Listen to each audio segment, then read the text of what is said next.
We look at making sure he has his glasses, making sure that he's not in pain, but that we're also not giving him meds that he doesn't need. Making sure when possible to get him up out of bed, moving towards getting his swallow back. These are all things that will start to improve his cognition, and vice versa. As his cognition improves, his ability to participate will improve. What's involved with him helping him get his swallow back?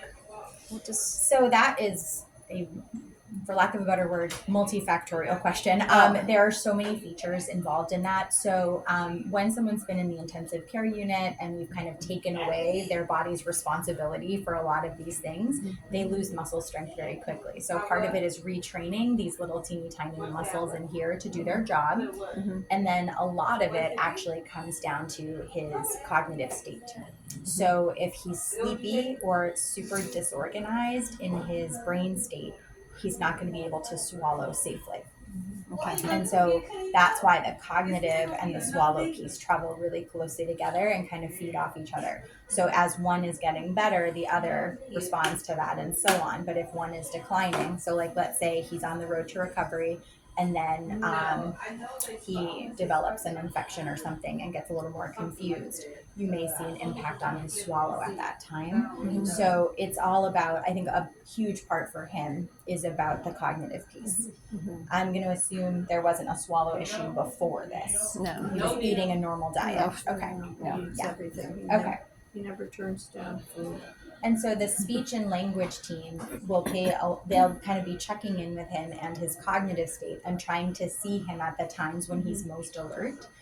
And then they'll gradually be able to add back things with different consistencies. So maybe a thickened liquid or a pureed food, or maybe we start with ice chips. There's a very stepwise process that they go through based on what they're seeing when they give him small amounts of things. Okay. The overall risk, of course, is that things don't go into the belly, they go into the lungs by accident, and then we're dealing with something called an aspiration pneumonia, and that's what we really want to avoid. Okay. He also wears hearing aids. Yes. But Yep. I have them with me, but I haven't. What is? I can understand that. It's a mixed bag about things like hearing aids, because we absolutely recommend that people have them in the hospital so they can participate and hear what's going on. But there's also that fear that they're going to get lost, and these are worth thousands of dollars. And so I get that. Sometimes we can use something called a hearing amplifier, which is the headset and the microphone that the hospital can provide. For some patients, they tolerate it better than others because it's a lot of off and on, and another line to futz with. And so I think another option would be for you to own the hearing aids. And if you're here anyway, do you kind of put them in when you're here, and maybe he uses the hearing amplifier at other times? There's a lot of ways to make it work. I carry them in my bag.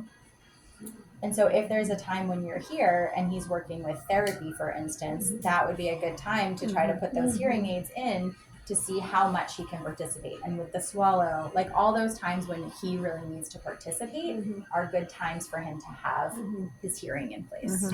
These are new ones. I know. And so we really don't want to lose them. I know.